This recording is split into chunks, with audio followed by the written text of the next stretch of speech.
Does your implementation team understand requirements correctly during a walkthrough?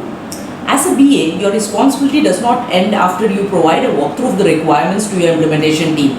It is also essential to gauge the effectiveness of your walkthrough. One quick and easy way to do that is to check if your implementation team is constantly engaged with you throughout the walkthrough by asking the right kind of questions.